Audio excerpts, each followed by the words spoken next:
Давай. Да. Давай вправо уходим. In a dramatic on the Eastern Front, Ukrainian Special Forces carried out a high-risk assault on a fortified Russian position, underscoring the intensity and unpredictability of modern trench warfare. Вперед!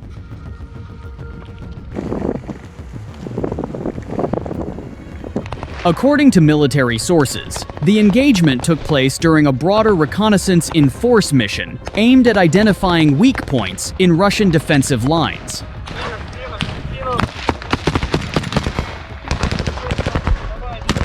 The terrain scarred by artillery craters and reinforced with trench networks has become emblematic of the grinding, close-quarters fighting that defines much of the conflict.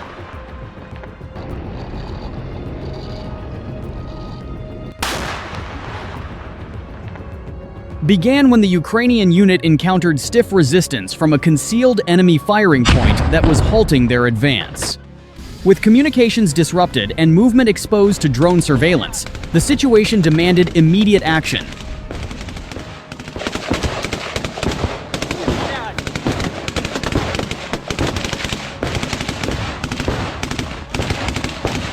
Rather than withdraw and risk further casualties, one Special Forces soldier volunteered to flank the position alone.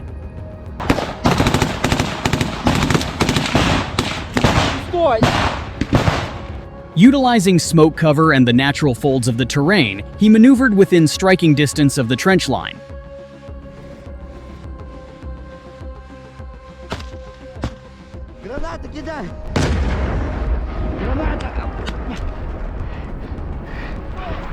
What followed was a brief but intense exchange at close range. Armed with a carbine and grenades, the forces breached the outer section of the Russian-held trench. Military officials stated that the element of surprise proved decisive.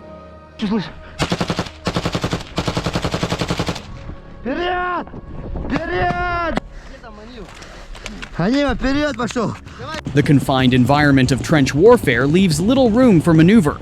Engagements are often decided in seconds, relying on training, reaction speed, and mental resilience.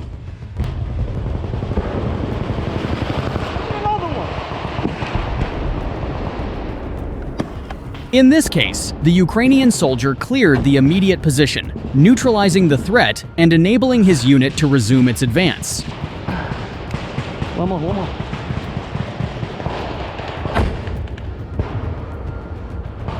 While small in scale, such actions can have outsized operational consequences. Eliminating a single fortified node can unravel a defensive segment, especially in tightly interconnected trench systems. Commanders emphasize that the assault prevented further casualties and restored momentum to the mission.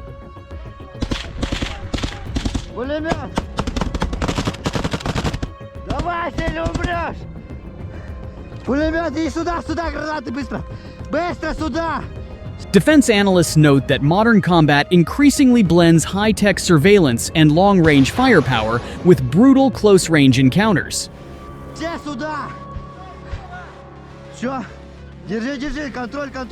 Drones may identify targets, but capturing ground still often depends on soldiers willing to engage face-to-face under extreme conditions.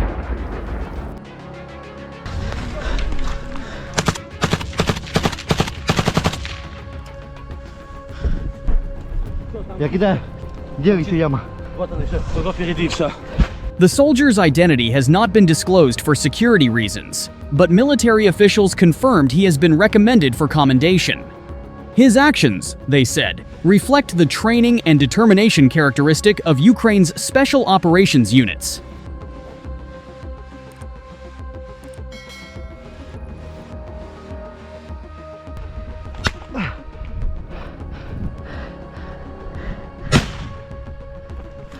As the conflict continues, like this, highlight both the human dimension of the war and the persistent role of individual initiative on the battlefield.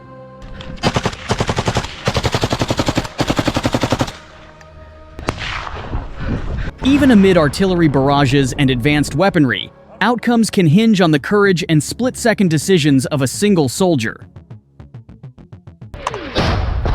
And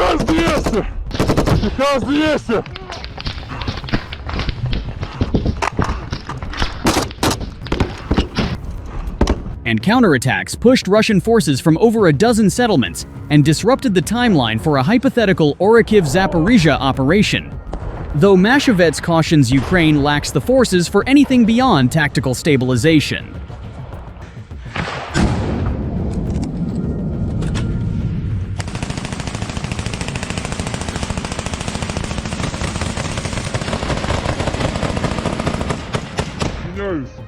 Ukrainian forces have pushed Russian forces back up to 9.5 kilometers in some areas and liberated over a dozen settlements in Zaporizhzhia Oblast through tactical counterattacks.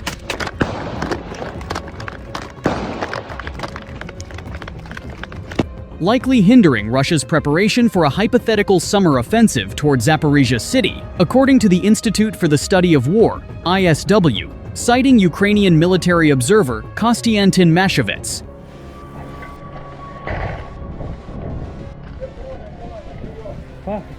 The counterattacks likely exploited Russia's loss of Starlink access, but Mashevets cautions these are limited stabilizing actions, not a counteroffensive.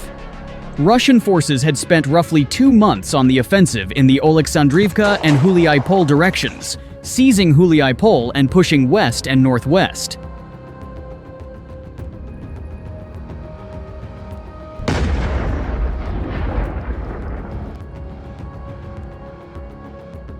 Around 8 February, the tempo of those advances dropped sharply, then nearly stopped. Mashevets reported on 15 February.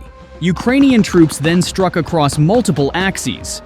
Southeast of Oleksandrivka, they pushed Russian forces from Oleksivka and Orestopil and advanced toward Berezov and Ternov. Along the Yanchur River, they liberated Vishneve, Yehorivka, Pershortravneve, Zlahoda, and Ribne, and began fighting for Privoln.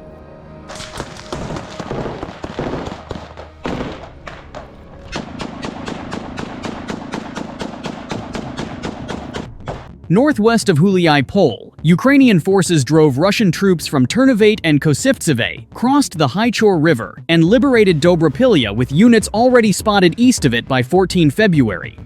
In a parallel push, they cleared Perluki and Oleno-Kostiantinivka, crossed the Haichur again, and began fighting for Varvarivka, part of which appeared already under Ukrainian control.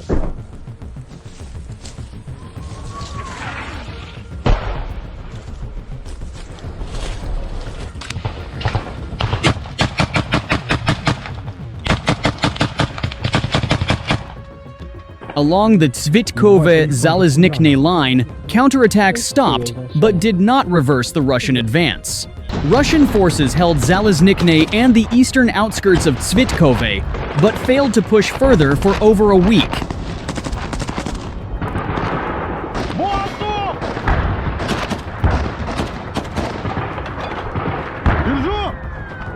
Russia still advanced up to 1.2 kilometers northward along the railway from Dorozhnyanka toward Zaleznikne.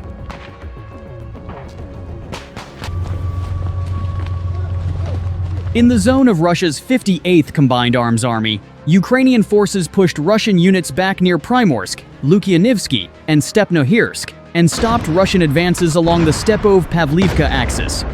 ISW assesses the counterattacks likely exploited Russia's loss of Starlink access.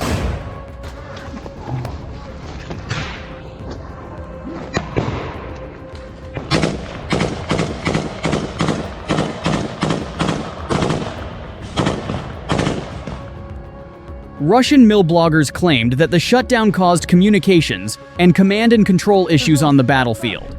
Separately, Mashevets noted that Russian forward units had been clearly weakened by 2 months of offensive fighting.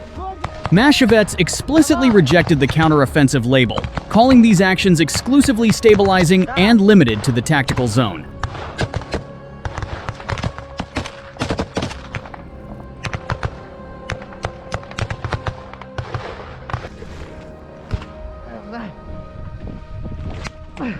He listed clear constraints. Ukraine lacks troops to consolidate even current gains. Russia retains at least 2 brigades in the Vostok grouping alone that have mostly not yet been used. and can pull additional forces from adjacent sectors. Ukraine also lacks air superiority and an artillery advantage in the area.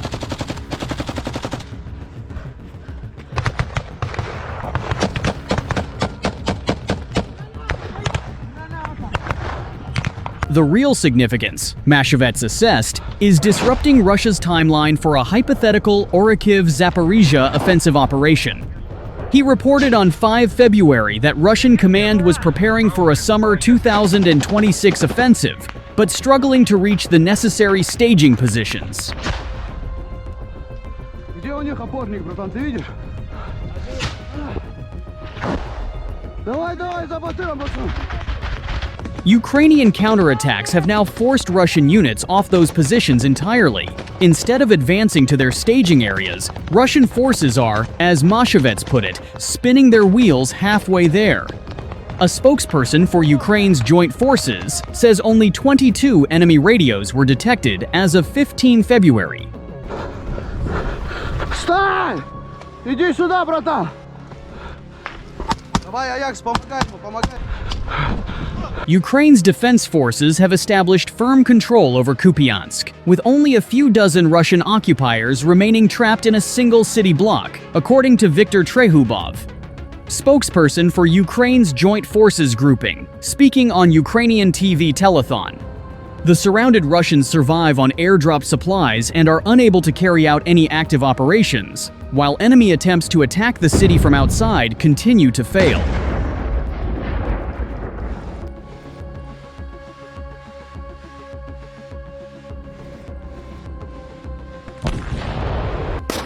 In late 2025, Russian generals falsely claimed its capture.